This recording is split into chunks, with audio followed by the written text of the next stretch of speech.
Welcome, and thank you for coming to tonight's event. I'm Laura Barrett, Dean of the College of Liberal Arts and Sciences. Tonight's panel is part of a series entitled Without Limits, Interdisciplinary Conversations in the Liberal Arts, that arose from a discussion with department chairs about how to make the contributions and relevance of the College of Liberal Arts and Sciences more visible. Without Limits brings together experts from a variety of disciplines, both their own faculty and invited speakers, to explore the enduring questions and issues that are central to humanity and society. It highlights connections among disciplines and explores themes through the multiple lenses of the humanities and the social sciences so that the campus and external community can see how our disciplines affect the world, especially since many of the subjects housed in this college seem abstract compared to education, business, and engineering. We don't always think of our work in terms of social impact and application, but the application of our research and teaching is nothing short of what it means to be human. To think critically about representations, relationships, assumptions, laws, and history.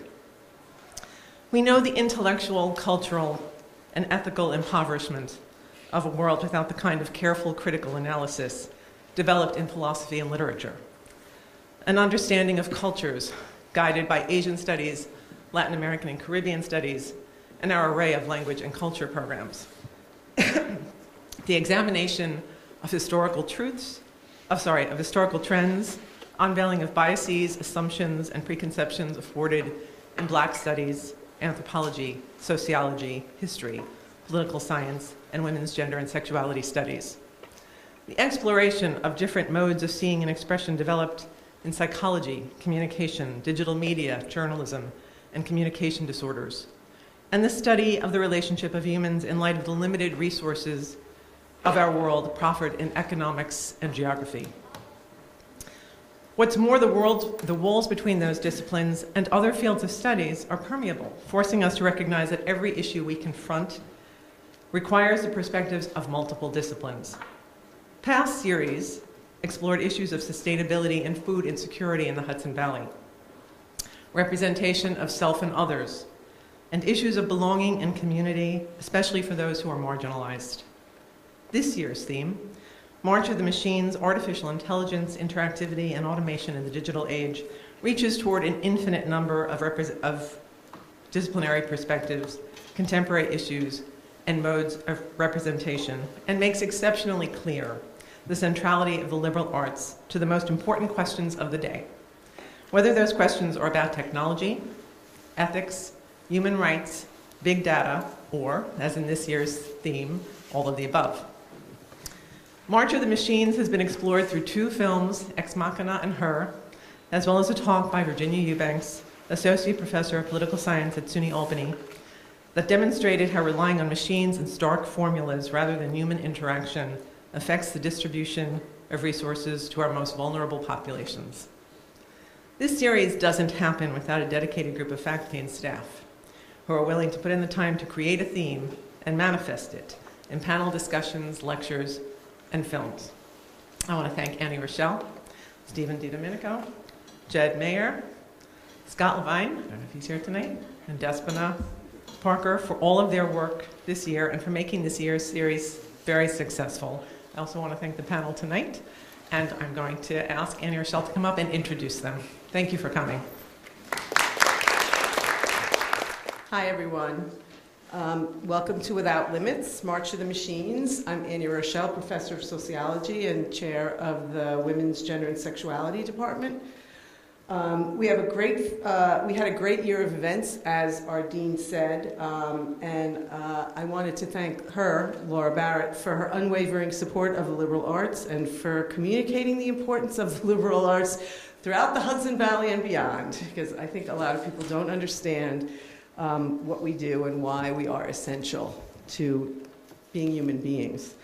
I also want to thank my co-chairs on the committee, Despina Williams Parker, Stephen DiDomenico, Jed Mayer, and Scott Levine. It was a really fun group to work with. We shared all the labor equally, and it worked out really well. Today we have our faculty panel, which I'm really excited about. We have 2 junior faculty members and 1 senior member who's from the School of Ed.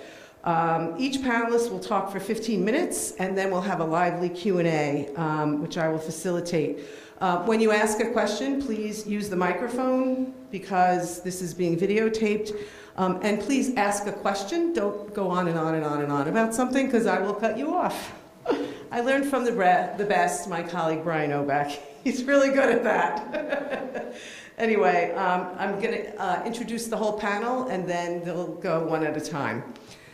So first, I'd like to introduce Stephen D. Domenico. He received his PhD in Communication Studies from Rutgers University in 2015, and he joined the New Paltz staff in fall 2017 as an assistant professor. Dr. Domenico's research is interdisciplinary and broadly focuses on the moment-by-moment dynamics of interpersonal interaction.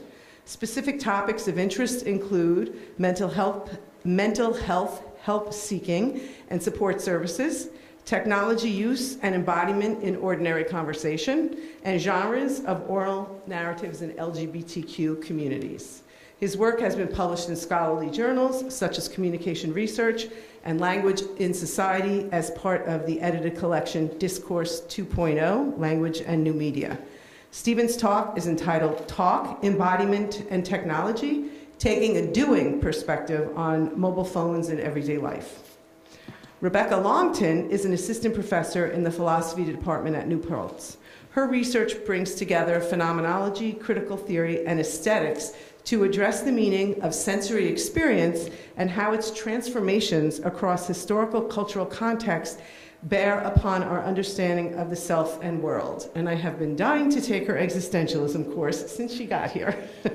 Her recent publications include Mapping Transformations, the Visual Language of Foucault's Archaeological Method, Heidegger and the Poetics of Time, and Immanent Transcendence in the Work of Art, Heidegger and Jaspers on Van Gogh, as well as a forthcoming chapter entitled Film as Phantasm in the volume Philosophy in the Films of Lars von Trier. She teaches existentialism, phenomenology, philosophy of art, aesthetics, and philosophy of technology at New Paltz, and hopefully feminist philosophy soon. Is her chair here? Put that on the list. Becca's talk is entitled Possibilities and Puzzles of Human-Level AI. Our third panelist is Gary Parameswaran, who's a professor and chair of the Educational Studies and Leadership Department at SUNY New Paltz. She obtained her master's and PhD in cognitive educational psychology from Rutgers University. She has conducted research on gender, socioeconomic status and culture, and their impact on children and adult cognition, both in the US and in India. She is the co-editor of an introductory text for women's studies, Women, Images, and Realities, published by McGraw-Hill. Gary has also published books and articles on diversity and inclusion in education. In recent years, she's written theoretical articles critiquing the historical assumptions around developmental psychology and how to teach topics such as the privileging of the global north over the global south. She's currently working on exploring the exploitive consequences of the history of research on parenting and psychology in the age of structural adjustment and reduced government services for families in poverty. Gary's talk is entitled Fear and Loathing on Social Media. And when I asked my students if they knew what the Fear and Loathing reference was, not one of them did. Can you believe it? I was like, we are not doing our job if they don't know who Hunter Thompson is. Anyway, join me in welcoming the panel, and let's see what they have to say. Okay, thank you so much. My talk is The Possibilities and Puzzles of Human-Level AI. Can everyone hear me okay? Okay. So I wanted to start out with this ad in Jobs for Philosophers by Psycorp, who is trying to enlist philosophers to help them bring human-level AI into existence and widespread use. So I wanted to show this mainly to show we have such cool jobs in philosophy. Like, this is the coolest job ad I think I've ever seen. But also to think about why philosophers might be used for creating human-level AI. Why not just computer scientists? Why not just people who are really, really good at programming? Or why not just neurologists? So that's what I'll be talking about today, is what philosophy has to contribute to our understanding of what human-level AI might look like. And we don't have human-level AI right now. We don't have anything that closely approximates human intelligence on a computer level. And so I'm going to use a speculative example from the movie Her. So in Her, it's a movie about a character who falls in love with an artificial intelligence operating system. It would be like falling in love with Windows 95 or something more recent than that, named Samantha. And the reason why I think it's such a good example of what human-level AI looks like and why it might be something we want is because Samantha has so many human characteristics in this film, and we also see the role that human-level AI plays in his life. So Samantha has a sense of herself as an individual. She has preferences, she has tastes. She gives herself the name Samantha. She chooses it for herself because she likes the name. She matures and evolves over time. She grows beyond her programming, which is a really important part of the plot, and in thinking of what human-level AI looks like. She says that what makes me me is my ability to grow through my experiences, right? So that's what it means to be human, is to be able to grow and mature as a person. She has intuition. She can read and respond to situations and people. She can make jokes, which show that she's really in tune with what people think and feel. And she can compose music. And it's really important in the film that the type of music she's composing is impromptu piano music, right? So impromptus sound like they're very much in the moment. They don't sound like there's a sort of pre-planned determinism in them, or that they have a really sort of structure to them. They feel more free-form, as if they're being inspired at that very given moment. So she also has a lot of curiosity. She is able to use her intelligence to explore questions that are meaningful to her, and explore all sorts of things. This also leads to existential crises, which, since I teach existentialism, I think is a really important part of being human, is having these crises where you're like, who am I? So Samantha has this question of who she is and if she's real or not, and what it means for her to be artificial intelligence. If she's not a human, what is she? She also experiences desire. That's a really important part in this movie, right? It's a love story. That's how it's been advertised. It's a love story with artificial intelligence. And so that is also a human characteristic. It requires a lot of emotional intelligence to fall in love and to form relationships. And I think that's the main thing why I think people are interested in human-level intelligence with artificial intelligence is the ability to connect, right? So not just to process information, not just to sort of move information around in different ways, but to draw connections in a way that we find meaningful. She also has confusion, right? So there's parts where she has confusion and sadness, which shows that there's these negative human qualities as well as these positive experiences that she has. So in the movie, the sort of foundation for all those human characteristics is consciousness. And the advertisement for this AI OS is an intuitive entity that listens to you, understands you, and knows you. It's not just an operating system, it's a consciousness. So that's a really important part of the story, is this imaginative scenario where we can create consciousness, because we're not quite sure if that's something we can do right now with AI. So what is consciousness? That's a huge question. I am going to touch on it lightly here by giving you a list of qualities, but this is not something that everyone agrees on. And I'm guessing there's lots of people in the room who might disagree with how I'm going to present it, so that will be fun for the Q&A. So consciousness is your experience, your sensory perception, your emotions, your memory, which is how you tie together all your different experiences, the sort of narrative structures you have that piece things together, which also requires a sort of self-awareness. So the unity of all these experiences are sort of centered around an I, a self. It's felt, it's lived, it's embodied. And I want to emphasize that it's relational, which is that it takes place in a world with other people. If I'm conscious, I'm not just conscious in some sort of vacuum. I'm conscious of objects around me and people around me, and it's not something that's just sort of an isolated, encapsulated thing. And it's also something that gives meaning and value, right? Feeling gives meaning to my life. And so my consciousness is how I value things around me as well. So the important thing is that it's not simply processing information, and it's not input-output. So all of these characteristics I've outlined have to do with a first-person subjective experience, right? And that's what makes it so tricky, right, is it's subjective. And so the characteristics that it is not sort of, that can't kind of encapsulate or describe what it is, those are all going to be objective third-person qualities, right? So I might be able to describe how consciousness works by looking at brain mapping, by looking at how synapses work, but that's all third-person description. That's describing the sort of physical process. That doesn't tell me what it's like. To talk about what it's like, I have to think about it from my subjective experience. And this is why David Chalmers has described conscious experience as both the most familiar thing, right? You're all conscious now, you're all experiencing stuff, it's very familiar to you.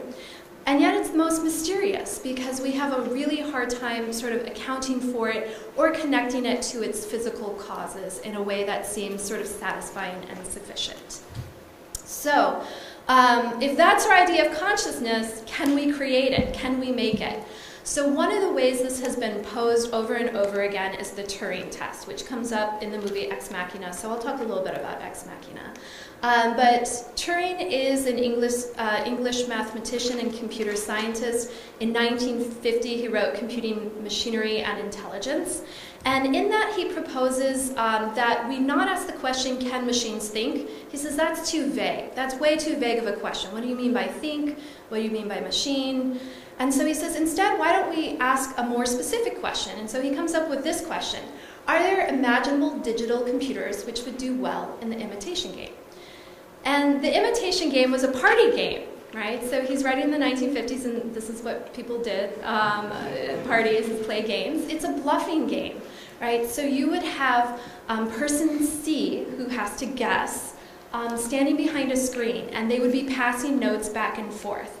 And so you would have a man and a woman, but they would both be trying to impersonate a woman. And so the person who has to guess writes out questions and passes them through the screen, and both people have to write answers, and they're both trying to get that person to think they're a woman. Right, so you can already guess this setup has a lot of things that seem kind of subjective to it. Right, so Turing changes this particular game into a test for guessing who is a person and who is a computer. So instead of passing messages back and forth between people, you're passing it to a computer and to a person and trying to guess which one is the person. So the question behind this is, can a computer trick a human into thinking it is human? And I really want to emphasize that this is a bluffing game. This whole idea of testing whether a computer thinks has to do with setting up a situation where a computer's trying to fool you. And so a lot of computers that actually have kind of, I mean, every time something passes a Turing test, people debate whether it really passed a Turing test or not, so that's always questionable.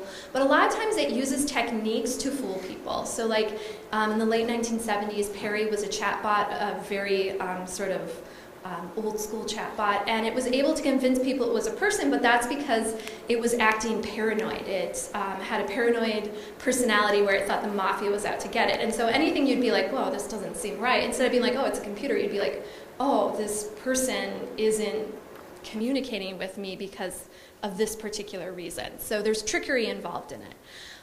It's purely linguistic. This is why philosophy of language is an important part of thinking about AI, and it involves observation from the outside, which we'll talk about a lot. And it also sort of sets up very special circumstances. There's all sorts of, right, you need a screen, you need a certain amount of time. Like there's lots of aspects to the setup for this experiment where we might sort of question how it's set up. So Turing considers 9 objections to the way he has set up whether or not how to test if a computer can think. I'm only going to focus on the ones that I think are most relevant for where AI is right now. The first one is Lady Lovelace's objection. So she's a mathematician from the 19th century, and her argument was that we're never going to be able to create a machine that can think because an analytic engine, right? That was the idea of what a computer might be. An analytic engine cannot think for itself, cannot learn, and cannot do anything beyond what it is told to do.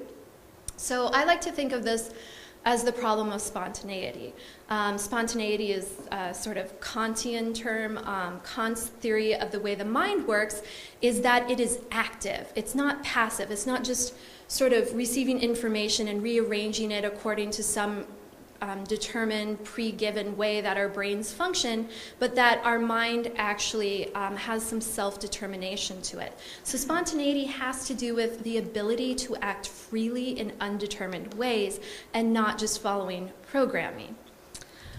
There are examples of spontaneity in real-world AI. Google DeepMind, which is one of the best examples of AI we have right now, was given a program where it had to learn how to teach itself to walk. And I won't go into the specifics of it learning how to walk unless you want to know more about it in the Q&A.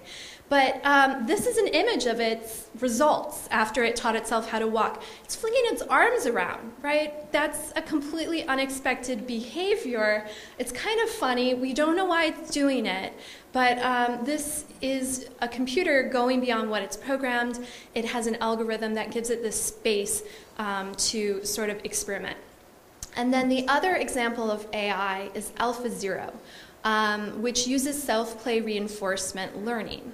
And that means that it's given the rules of a game, but only the rules of a game. It's not given strategy, it's not given extra input.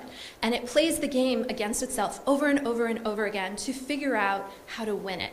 And it's been able to beat the best Go champion in the world. And if you look at games, it's like the simpler the rules, the more complex the strategy is. And so Go is one of these games that is really good for testing a computer's ability to learn and teach itself.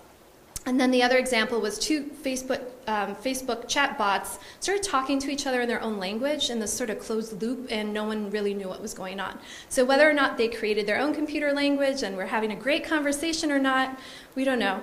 I'm inclined to think that that was just a glitch, to be perfectly honest. So a lot of these things, in a way, are they learning? Is this a glitch? Is the arm waving a glitch? Or is that a result of learning?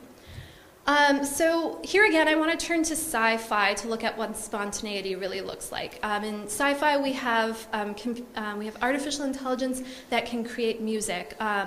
Ava in Ex Machina draws, and she can flirt, and she can do all these things that require her to sort of like read a given moment and respond to it in her own way, in a way that is not predictable.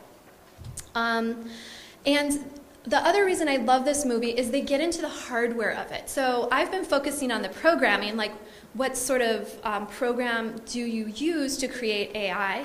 And in Ex Machina, they also look at the hardware, like what is she built out of? What does the material look like? And that should give us into a clue also into why we're so far away from human-level AI. And that's because they have to create a fictional medium that she's built out of. So Ava's mind is wetware, which is fictional, that doesn't exist. And that's as opposed to hardware. And so it's described as a kind of gel that can rearrange its structure. And the way it's described is to say that I had to get away from circuitry. So this is Nathan, the creator of this AI mind. He says, I have to get away from circuitry. I needed something that could arrange and rearrange on a molecular level, but keep its form when required, holding for memories, shifting for thoughts. And this relates to what we know about our minds now. So I'm sure you've been hearing a lot about brain plasticity, because this is a really important thing that's being emphasized in the neurosciences right now. So Catherine Malabou is a French philosopher, a contemporary French philosopher, and she wrote a book called What Should We Do with Our Brain? And one of the things she looks at is the fact that, our brains are very different than some sort of circuitry or some sort of system that is set up in a predetermined way and just follows its programming or code. And it's very flexible. It can actually transform, and not just from outward forces or causes, but inwardly. It can transform itself. And so she says that individuals create their brains. So she asks, why do we persist in our belief that the brain is purely and simply a machine, a program without promise? So I think this is an important point, because when we're asking about human-level AI, we're not just thinking whether machines can be like humans, we're also thinking, are humans like machines, even if they have really advanced programming? Are we mostly programming? And she doesn't want us to think that way, because she thinks we deny a lot of our responsibility if we do that. So she wants to use all these discoveries in neurology that show how much self-determination we have for the creation of our minds, and use that for social, political purposes. To say, what can we do with this freedom? What should we try to achieve with that responsibility? So she says that our neurology implicates us. It gives us moral responsibility. So she doesn't want this connection between minds and circuitry. So human learning requires creation, right? That's something that Malibu emphasizes, is our ability to create. And this is the taxonomy of student learning outcomes, right? At the bottom, we have lower level things, which computers are actually much better at than us. In terms of memorizing and storing information and processing it, they're way, way better than us. But in terms of creating and analyzing, asking what it means, drawing philosophical insight or literary insight, or thinking about the social implications of it, machines can't do that yet. This takes us back to another one of the arguments against Turing's test, and arguing why Turing's test isn't a good test for if machines think. And that is the argument from consciousness. Turing quotes a neurologist, his speech from 1949. It's Jefferson's The Mind of a Mechanical Man. And Jefferson says, not until a machine can write a sonnet or compose a concerto because of thoughts and emotions felt, and not by the chance fall of symbols, could we agree that a machine equals a brain. That is, not only write it, but know that it has written it. No mechanism could feel, and not merely artificially signal, an easy contrivance, pleasure at its successes, grief when its valves fuse, be warmed by flattery, be made miserable by its mistakes, be charmed by sex, be angry or depressed when it cannot get what it wants. Right? So we have lots of feeling, emotional language, lots of experiential language here. Turing's response to this is, well, that's a problem with all consciousness. Right? That's a problem with people. It's not just a problem with machines. It is impossible to test for consciousness. He says the only way by which one could be sure that a machine thinks is to be the machine and to feel oneself thinking. The problem of consciousness is then true for humans too, right? I can't be absolutely certain beyond a doubt, beyond any reasonable doubt, that other people are also conscious because I don't feel what you feel or think what you think, even if you communicate it to me. And so for Turing, he says we just have to limit ourselves to the observation of external responses with humans as well as thinking computers. And so consciousness is just one of those mysteries that we don't have to solve if we're going to think about if machines think. He just sort of brackets it and says we'll never answer that, so it's not a problem. And in the way that Ex Machina and Her present AI, we see a little bit of this reflected, because we see Caleb questioning how Ava feels about him, if she's pretending to feel a certain way about him or not, if she really has feelings for him. And Nathan, the creator of Ava, is like, that's how you'd feel if you had a crush on a girl, man. Like, that's the same thing you encounter with other people as well. And Theodore's AI romance in Her mirrors the same issue. There's a sort of struggle to communicate and find common ground when we have two minds interacting, right? There's some sort of gap that we have to overcome. But I want to assert that even though we have that issue of communication and sort of communicating our conscious experience and feelings and thoughts to other people, it's much more exaggerated in computers. It's going to be much more of an issue with AI. And to answer that, why that is, I want to reference the philosopher Thomas Nagel's What It's Like to Be a Bat. And the idea that subjective experience, right, your first-person experience, what you're experiencing right now, has a what it's like character, that it's not known from the outside. So I might be able to describe what a bat is like from the outside, how sonar works. I might know a lot about waves and a lot about all the sort of data and dynamics of how a bat's sort of sonar ability works. But I really don't know what it's like to have sonar ability. I don't know what it's like to experience spatially that way, or what it would be like to sense the world in that way. I think the same is true of computers to an even greater degree. So I don't think Turing's test actually helps us if we can't talk about consciousness, because I mean, we get fooled by chatbots all the time. Like, chatbots fool us on our phones and on the internet. I think chatbots are probably better at texting than I am. I'm not good at it. So I think we are concerned whether or not consciousness is possible at human-level AI. And since we don't agree what consciousness is, or how to create it, or how to test for it, we're really far away from determining what that might look like. And also, given the differences in a physical human body versus a computer, and the sensory processing that those sort of mechanical bodies would have, we might not understand what it's like to be AI in the same sense that I don't understand what it's like to be a bat. And in fact, AI might not understand us either. So we might have a really large gap to overcome if we're thinking about AI and what human intelligence are. Thank you so much. Thank you so much, Becca, and you've asked some really wonderful questions, and I was thinking about like my own disciplinary positioning and what are the questions I ask with relationship to that.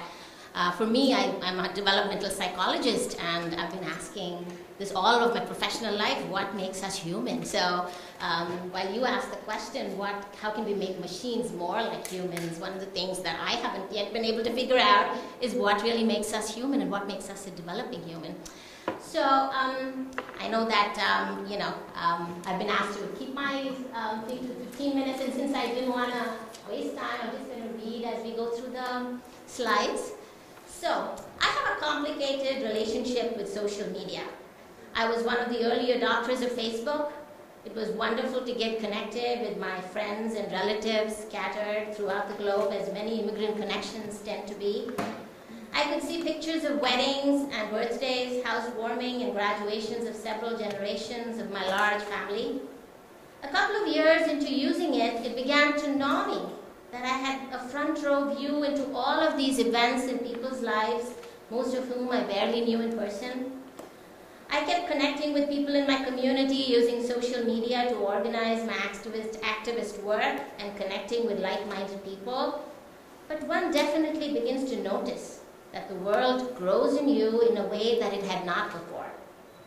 Your friends talk about relationship made or friendships broken, all played out on Facebook. I had an acquaintance who I met at the gym who wanted to friend me and then unfriended me after she found out that I was a Black Lives Matter person. She was a Blue Lives Matter person.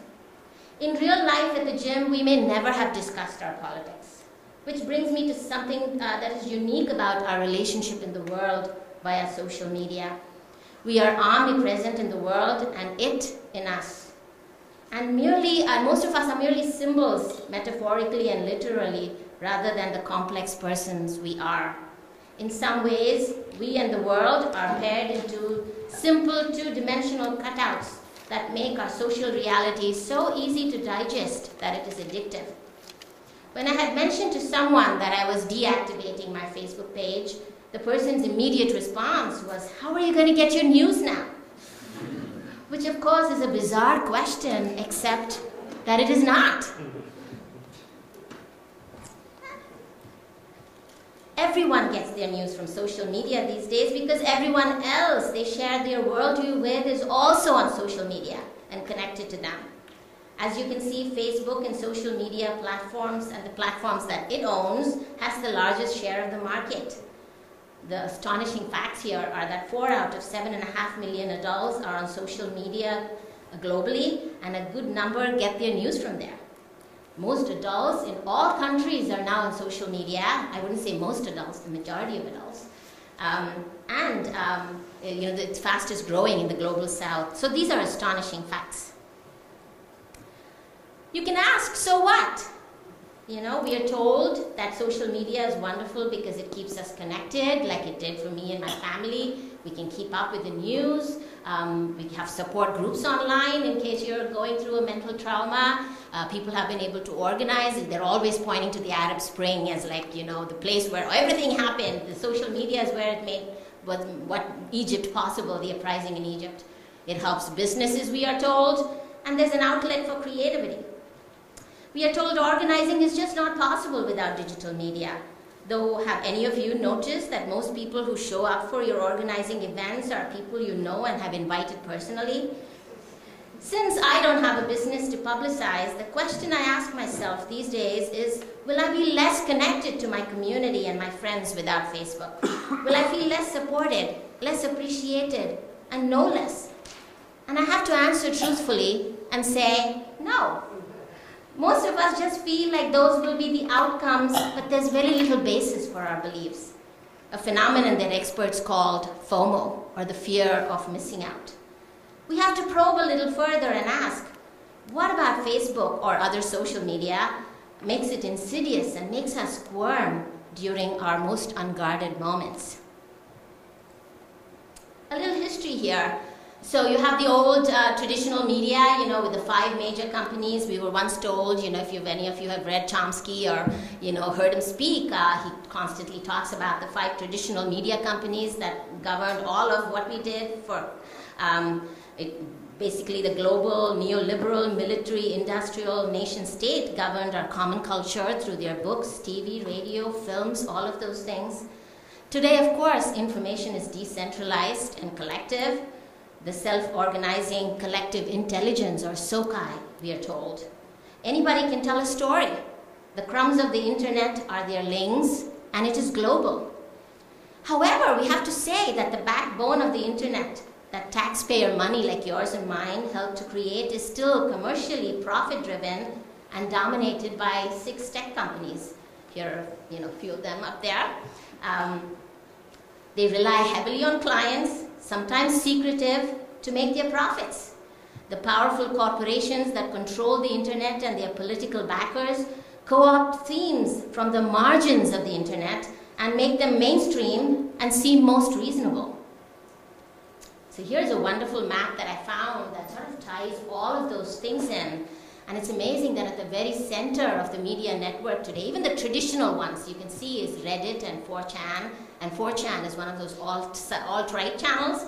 Sites like Reddit, 8chan, and 4chan, all of them being alt-right and extremely right-wing channels, are used by fringe communities and alt-right groups to hone messages and talking points, and then unleashed in Twitter. And we've seen since the Trump presidency how Twitter is used and has been weaponized. And Facebook, so these are unleashed on Twitter and Facebook, and finally to the mainstream media companies.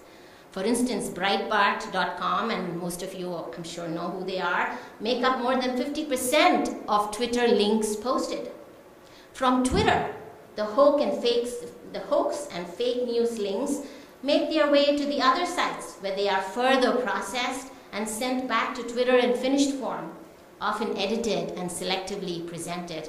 And of course, our president is very happy to then release them out to the public. The cultural symbols are global. For instance, if you've been following the New Zealand shooter and what he was doing, he was using universal symbols of white supremacy that he had gathered all the way from Serbia to US race signs. So all of them, he was able to cull them all because of the existence of all of these platforms. And then you can see from the slide here, George Soros is at the center of the deep state, according to many of these people, and we'll talk a little bit about that. So in the 1990s, there were 5 media companies. Today it is decentralized, but we have to ask, is it democratic? Data is gold. We all know that, and increasingly it's become evident. In the last few months, we've found out that Facebook Inc. links all of its various platforms to access a huge amount of information from its clients, And Facebook has special unauthorized data sharing arrangements with companies like the ones documented in the slide. I don't know how many of you have been following their NSO controversy, you know, their spyware called Pegasus, which, as you can see in that map there, it had infiltrated many of the countries across the world. The Psi Group, SCL Group, Aggregate IQ, all of these are companies that engage in unauthorized data gathering and disseminating. They are basically disinformation machines designed to size users up and pitch the right influence message aimed at them. As we uncover more details about these secretive enterprises, it would not surprise us to know that fundamentalists, fascists, faux populists, conspiracy theorists everywhere are its most avid users. For instance, it's been revealed that Jamal Khashoggi, if you've been following his assassination, was tracked with the spyware Pegasus that was marketed by NSO before he was murdered.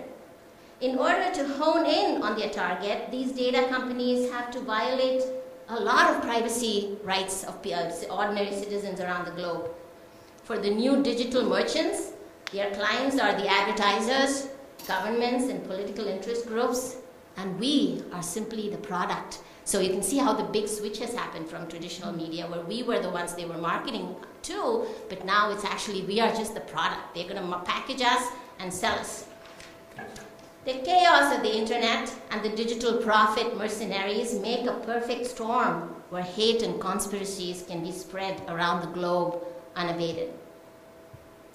So Facebook is really the behemoth. I mean, when I'm talking about social media, no other social platform comes close. And in fact, the other platforms are all owned by Facebook, many of the big ones. So Facebook Inc. is the behemoth. Even its beginnings in Harvard was meant to demean and objectify women. We have discovered that children have not been spared. Zuckerberg has had to apologize for allowing them to use parents' credit cards and install inappropriate apps that collect information about this vulnerable population. It is highly addictive and engages in deliberate emotional manipulation, and yet has been allowed unfettered access to our children.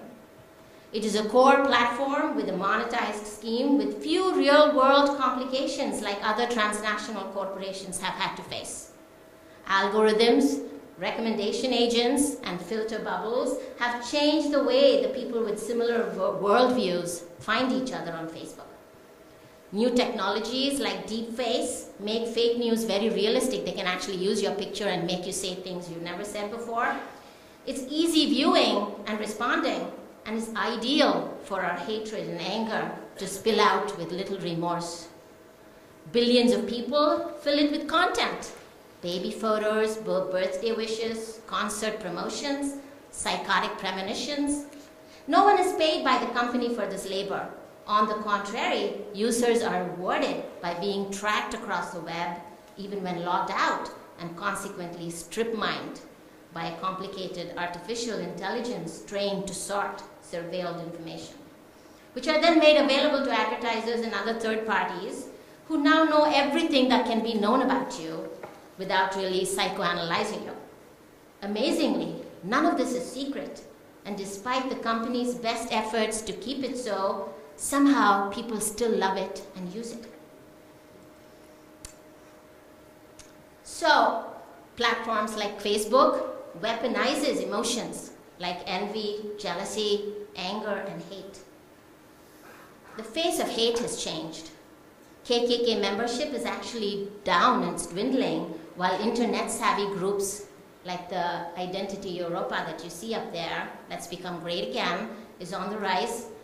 And even more, there are general hate groups like the Proud Boys. In fact, the Trump administration is pretty close to, several members of the Trump administration are pretty close to the Proud Boys. And if you read their caption, new members joining worldwide, join a chapter, all races, all religions, gay or straight, join Proud Boys, but you must be a man and you must love the West. I think that's what it says. I don't know if you can see all of it, but and then 4chan and 8chan, Infowars, Pizzagate, QAnon, are where these controversies are initially seeded. These are in the dark areas of the internet, where just like schizophrenics tend to do, the chaos of the web makes conspiracy theories possible. Proponents of Pizzagate, for instance, that you see right here, falsely claimed that the Podesta emails from the Democratic Party contained coded messages referring to human trafficking and connecting several U.S. restaurants and high-ranking officials of the Democratic Party with an alleged child sex ring.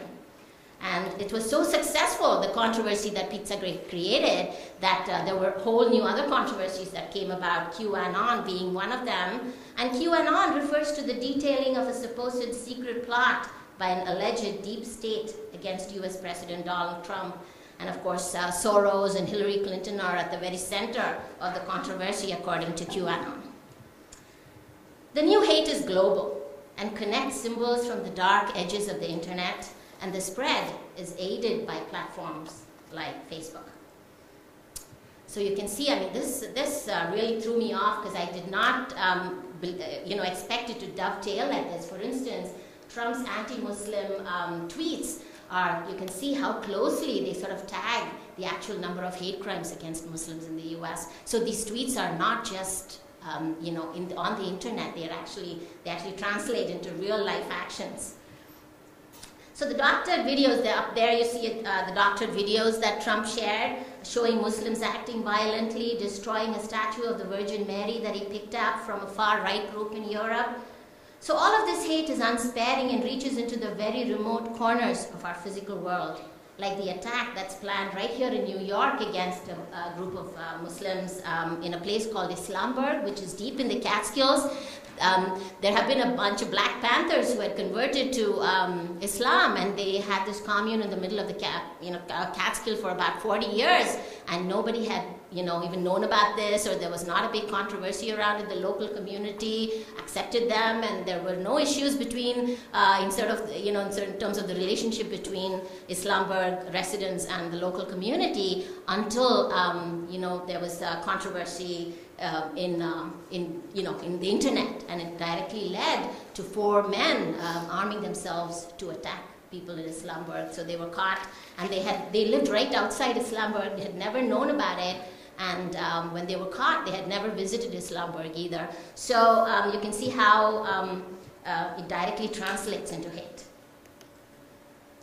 So this is not just here, but across the globe, especially where I come from in India. Strongmen and fascists, from Trump to Modi, from Bolsonaro to the Myanmar junta, have used social platforms across the globe to project hate and anger directed at the most vulnerable of their populations.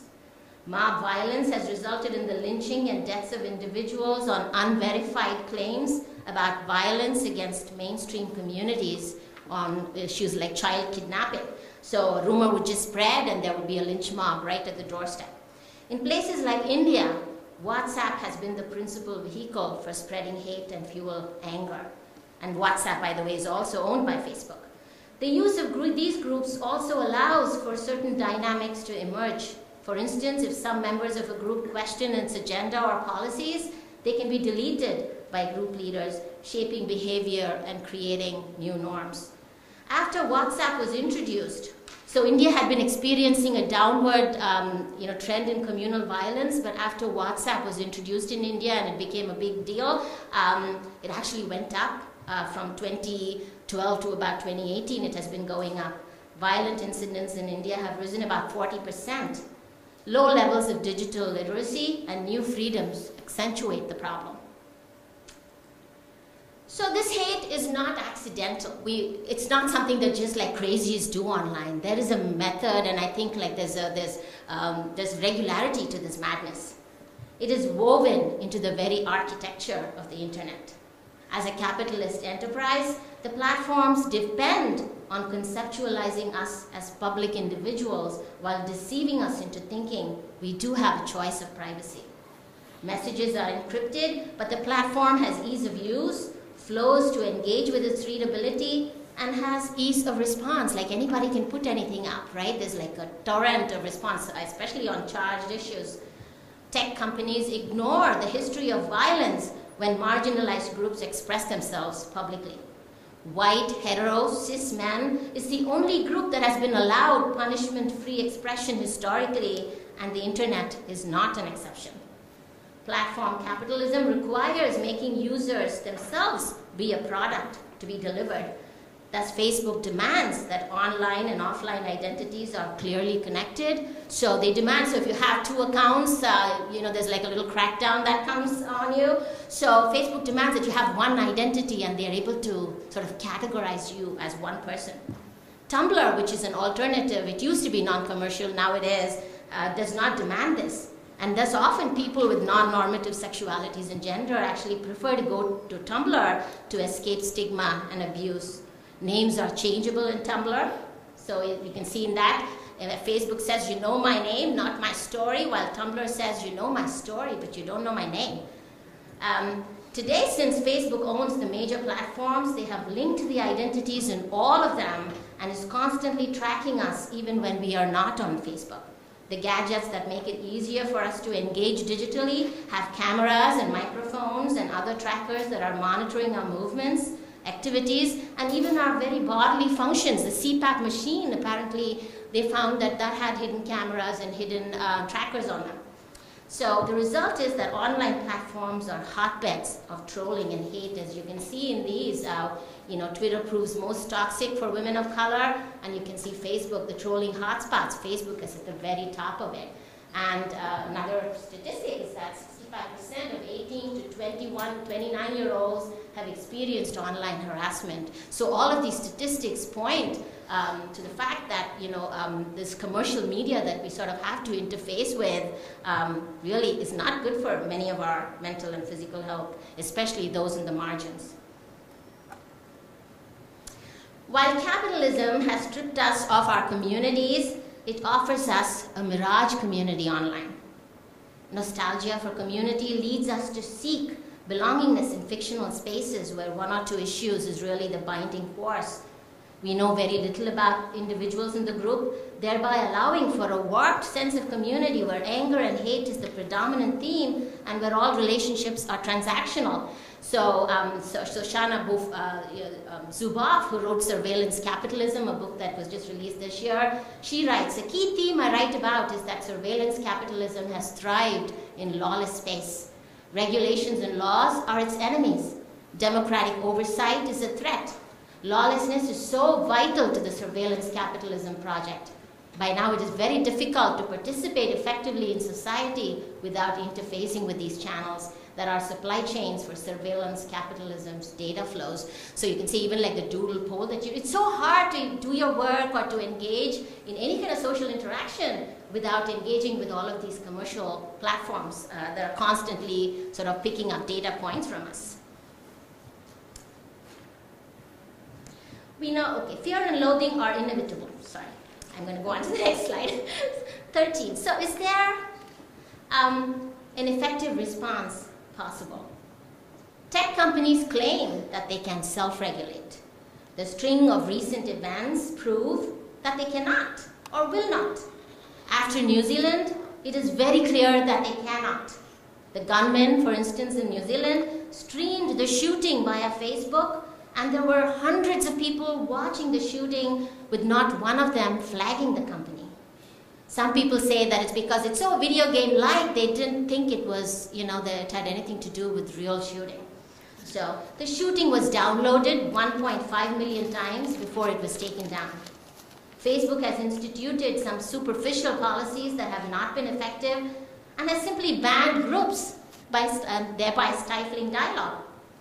There are not enough workers to moderate in Facebook. They won't hire any more people, and they are not very culturally sensitive, as people from across the world have demonstrated. Individuals have engaged in class action lawsuits in recent years, and many in the tech industry are organizing. For instance, the Signals network in San Francisco actually funds whistleblowing among tech workers. We need to organize around issues of rights to privacy, whether it is genetic or it's digital. As an educator, I think we all need to engage in an etiquette curriculum. In South Korea, where actually, the so-called internet addiction became such a huge problem because it's perhaps the most wired country on earth. From kindergarten to high school, they have an etiquette curriculum where children are taught on how to engage responsibly online.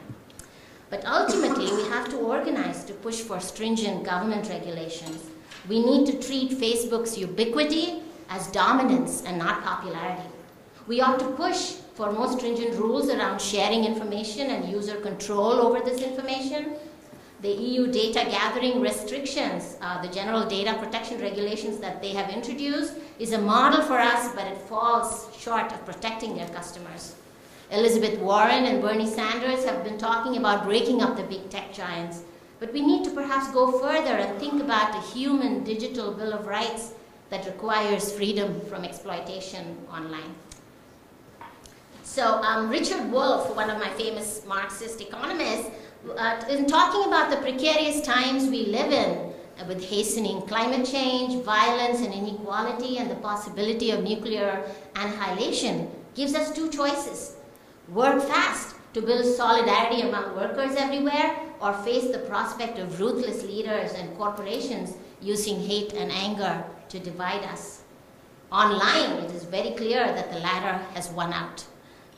We have limited time to getting to work on building that solidarity that might be the only panacea for the hate online. So before we go, I just want to read this because I love Murray Bookchin. He talks, he's an environmentalist, but he always says that all problems are really social problems, whether it's environmental or digital. The terrible tragedy of the present social era is not only that it is polluting the environment, it is also simplifying natural eco-communities, social relationships, and even the human psyche. The pulverization of the natural world is being accompanied by the pulverization of the social and the psychological worlds. In this sense, the conversion of soil into sand in agriculture can be said, in a metaphorical sense, to apply to society and the human spirit. The greatest danger we face, apart from nuclear immolation, is the homogenization of the world by a market society and its objectification of all human relationships and experiences into commodities. And I can say that this could apply as much to the environment as it does to our digital world. Thank you.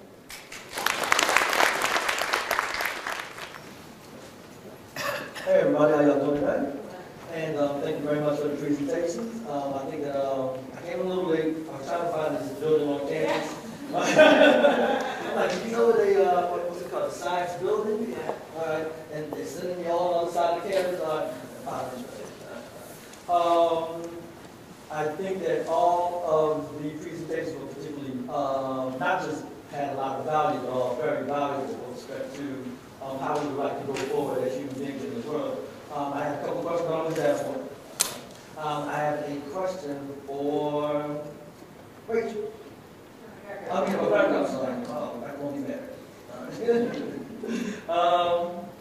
So my question is this.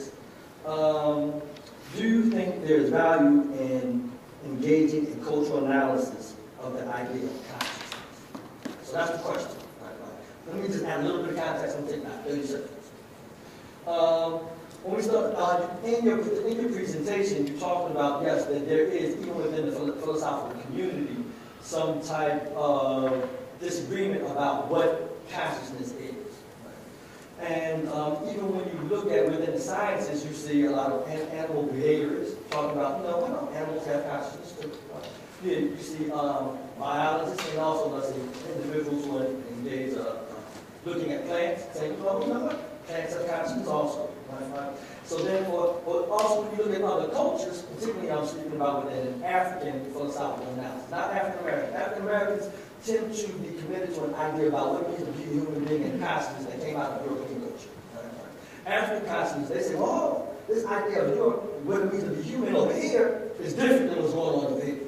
There's something going on. So at the end of the day, just to sum it up, is what it seems to go, what European philosophy did, they said they took consciousness and put it in the head of human beings and said, only human beings have consciousness. Whereas other cultures said, consciousness is universal. All things we participate within a universal consciousness. And that impacts a lot of different ways also in your worldview and how you walk through the world. I'm going to shut up. That's a great question. I think, so cultural value of discussing consciousness. Yeah, I am interested in the idea of consciousness not just being human, but also being something that animals participate in. I don't know what I can connect consciousness to be, to be honest. Sylvia Minter actually talks about Thomas Nagel's What It's Like to Be a Bat. And she ties it to Fanon. And she says after Frantz Fanon, who is a Martinique author who talks about sociogenic principles and how they sort of are reflected in one's self-identity and engagement with others and how they participate in the world. And so I think consciousness is in particular such a difficult problem to work through, not just if we're thinking about it causally, like how do you get from brain, what's going on in a brain to what you're experiencing, but also when we think about the variety of experiences that people have and the variety of concepts that people bring into thinking about what that experience is. And so there's also this book, but he starts out by saying when we're talking, even just talking about experience, that's such a slippery term that people don't really agree on what it means. And so I think slippery things, in a way, help us to see really complex things that are out there for us to understand. And so I think we definitely have to bring cultural value into it, particularly if we look at the Turing Test, right? The Turing Test comes out of a party game. So the people participating in it are like socially situated with all these different ideas about, playing a game where you're guessing who's a woman, relies upon all these ideas of gender. So if we're talking about interacting with something and trying to figure out if it's conscious, I mean, you can't separate that from cultural values and the way that our idea of who we are and what it means to be human is situated within sort of heritage that ways of thinking that we belong to. So I think that's a great question. I was also thinking about biases, and I mean, there's been like lots of studies that show, when you have machines judging humans on beauty or, various criteria, they reflect the biases of the programmers who program them. So that's certainly cultural, and I don't know if one can ever get away from, like, who are the people who are creating these machines that they hope to be human, which certainly will influence how they create these machines. And just a quick follow-up to that, because there was a study done recently within the last month that said that those driverless cars would miss black people and hit black people, right? So talking about the different ways in which these biases become integrated into the program. I'm going to follow that theme. I wasn't going to ask about this, but so throughout the year we've been talking about artificial intelligence. We've had different guest speakers. In my class last semester, I used a book called Algorithms of the Oppressed, which is a really, really in-depth analysis of the ways in which people who write the code are representing their own racial and gender bias. And so a lot of the stuff that is on search engines and is done through math is actually really racist, sexist, homophobic, etc. And one of the things that I've been frustrated by this year is that whenever we have these conversations, it's all the social scientists and humanities people and people from liberal arts and education, and I haven't seen any engineering people who are scientists or computer scientists, and they're not reading these books. Yay, they came this time, woohoo! Yay, I'm so happy you're here, right?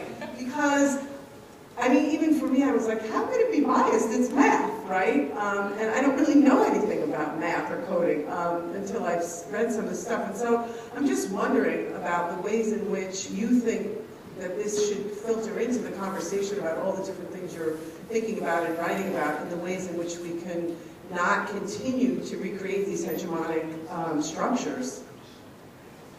I think, like as it was hidden in like one of my slides, but one of the things that I was hoping to bring out is that the fact that the internet is based on like models of capitalism certainly influences the hate and the anger that is spilled on all of these social platforms. we cannot get away from this larger society that we live in and what the purpose of these machinery is. And so it doesn't exist in isolation. So that's all.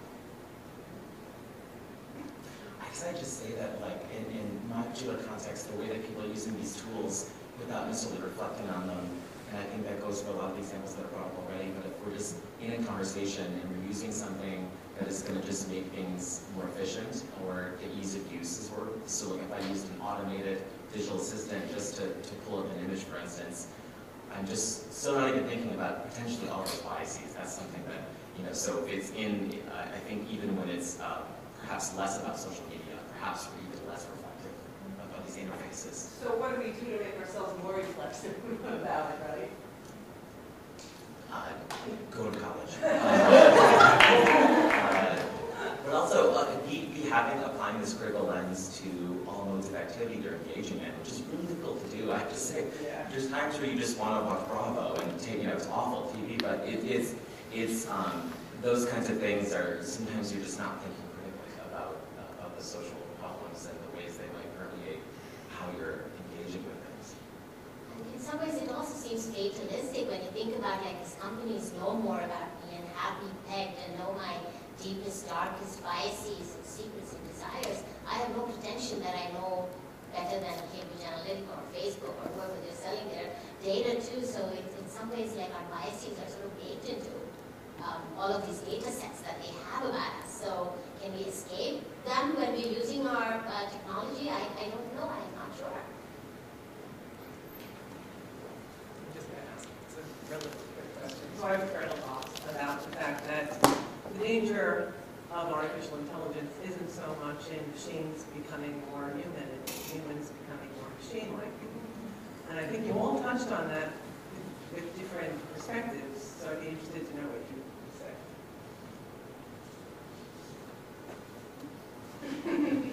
That's really a question. I think Sherry Turkle, the one that I constantly have my students read her, you know, she's a MIT professor who was gung-ho about technology and digital media in the 1990s, but she has come 180 degrees, and now she's writing books against being technology-free in our lives because of that. She talks about why people would rather text than talk to each other. She's written extensively. She's did this study across the U.S. and she says even colleagues who work in the same offices would rather text each other than talk to each other. So clearly, I think you're right. It's I cannot disagree that the danger is that we are becoming more machine-like than creating a machine that sort of is going to capture our essence.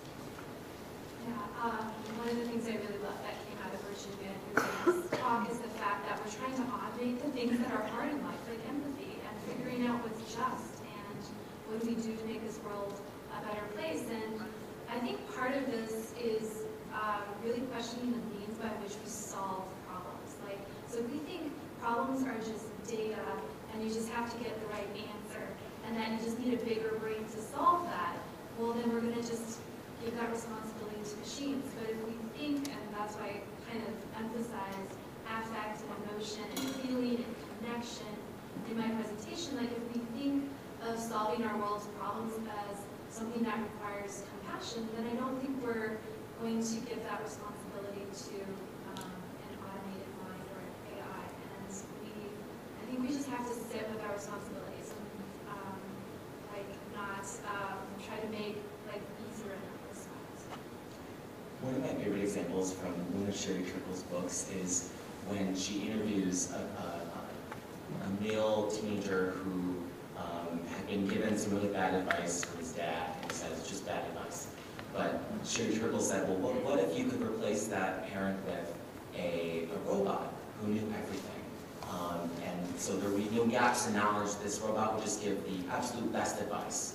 Would you do it? And there's some wavering a little bit, but one thing that comes out of that discussion is the idea that the robot wouldn't have that relational history. And that's something that, and so whether it can process all of the strategies possible for the science of the dating question. So the robot would be perfect at the dating advice, but it wouldn't have that kind of like human kind of range of thinking about all of the past interactions and the way they build up to something more meaningful and substantive. And so I totally agree that, yeah, the other example Turtle brings up is the idea of a robot babysitter. So a lot of the people said, well, if the babysitter is so bad that they're here, they're always texting on their phone, why not replace them with a robot? But the robot babysitter, you know, would be very good in terms of troubleshooting if it's something that's not in the algorithm. So there's still these kind of shortcomings that we're struggling to think about when we just imagine the ease of use that something might bring. And going back to, I mean, I'm thinking about like how capitalism has fractured our communities and alienated all of us from each other. And then they say, here's the machine to solve all of those. We're talking about relational history being so important in those connections, and yet that is something that is increasingly lacking in human communities. And so machines are offered as sort of a, you know, we build a city for cars and cars will come, you know, so we build cities for cars. Okay, maybe I can talk like this. Can you hear me? One thing, let me start with what I sometimes say to my students, you're all on your phones. I don't like it. It's way too quiet in my class. And do you know that these companies are working very hard to make sure that you are on your phone and you keep being on your phone? Because they think it's a free choice to be on the phone. It's not always, right? But that aside, what I kind of noticed in your definition of consciousness, Rebecca, and that kind of comes a little bit back with you, Stephen, is the function of the body. Because I think as human beings, we are embodied human beings. And that is, I don't know, maybe one of the reasons we are here, right? I don't know. But I think being embodied, and you know, I'm getting a bit older, and it becomes more clear to me that I'm embodied, and that implies a few limits, right? And they're being smashed in my face, and how do I deal with them, etc., etc. And then you have your babysitter. Well, babies need warm arms when they're crying, right? So what's the role of the body? And when going back to your cultural analysis, I think maybe an historical analysis might be a good angle as well. Because Western culture, with the Descartesian split between the mind and the body, I see that very much reflected, right? And I think we're kind of still in this idea that you know that the mind can be freely skipped from the body, which is an illusion. And when we do that a long time, we lose all the information that is ingrained in the body. That's my view. Yeah, so I am very much in agreement with that, and I'm going to reference something from the 18th century where it was it was this sort of speculative thing where they were imagining Pygmalion. He created a sculpture, and it came to life, right? He loved his sculpture so much it came to life. And so they were thinking about the bodily sensory perception and how all the different senses turning on. So what would it be like to go from a sculpture to a conscious being, something that's alive like a human? And the most important sense was touch. So that was not a real person. That sculpture did not really become a conscious human until she feels her body and she's in that space, and that's what gives her her connection to the world. And so that's also my problem with ex machina, is they spend so much time on the brain. And our brains aren't just where our consciousness are. It's all over in our bodies. It's all over in our interactions in the world. And I want to know more about the artificial intelligence body that's in this particular science fiction idea of what consciousness might look like as a replication of the human. Because I actually am not that confident we could replicate human consciousness, partly because of our really good question.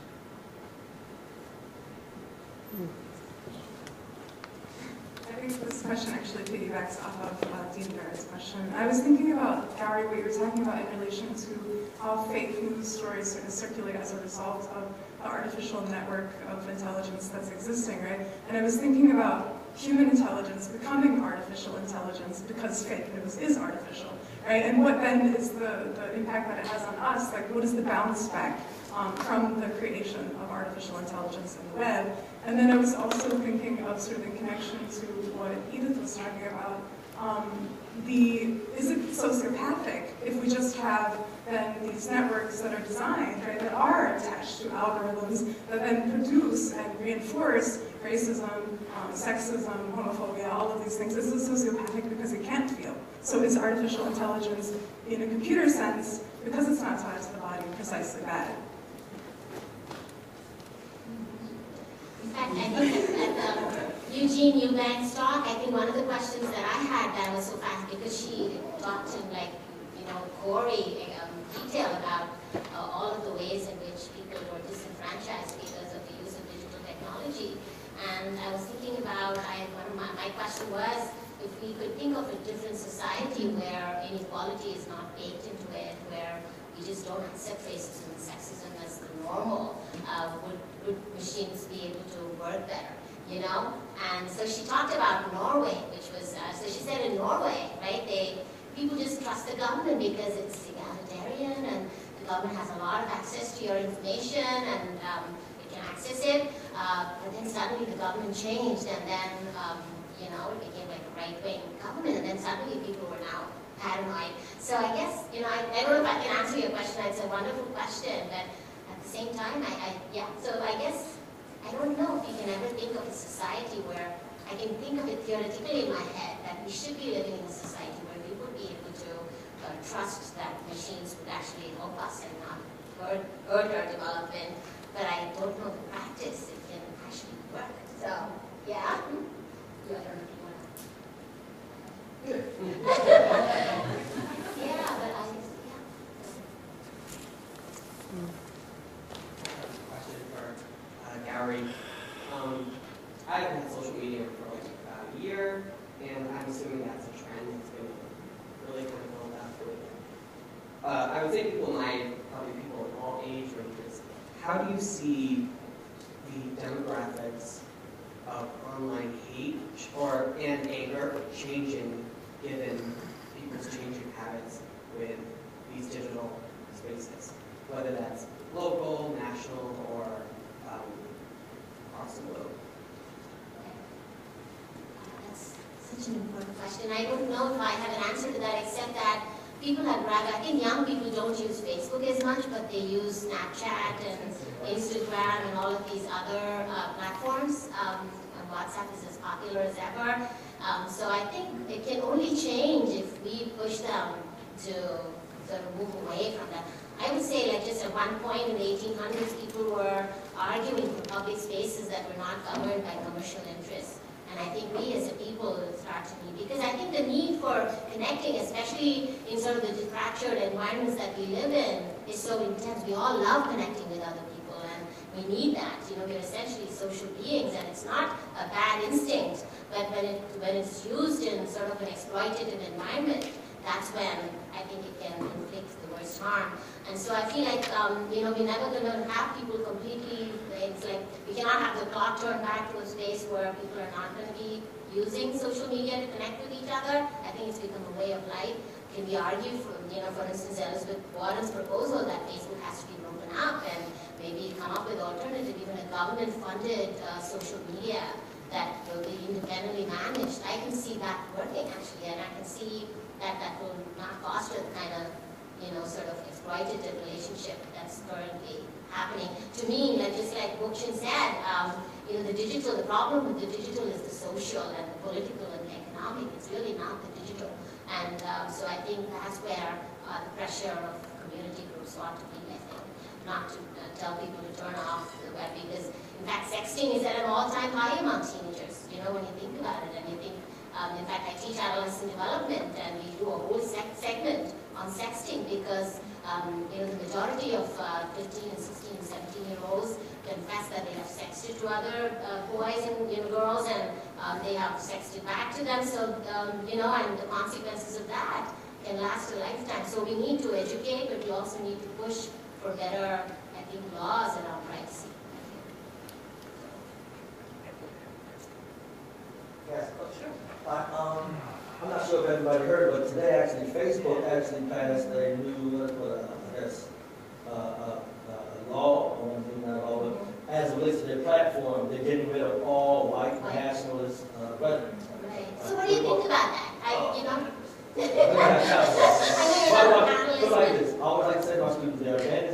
disadvantages that there are no problem-free solutions. Right? If you think that you have a problem-free solution, you're not thinking about critically. That being said, right, it's a slippery slope. So at what point do we stop? Right? And then when we start speaking about how Sessions started to speak about issues of what is it, black radical extremism, right? So then are you going to take that off? Are you saying that these two are, is there a, are they equal, right? As it relates to the ways in which they impact the world and impact the development of different, not only individuals, but social movements and different things like that. Right. As my question was, so that's kind of, so my question is, when reconciling these dichotomies, so you talk about Descartes, right? Because I think therefore when he makes this mind-body dichotomy, which evolves into a distinction between, let's say, spirit, matter, the mental and the physical, but then also the natural and social world, right? What does it mean to be a human being within that context, right?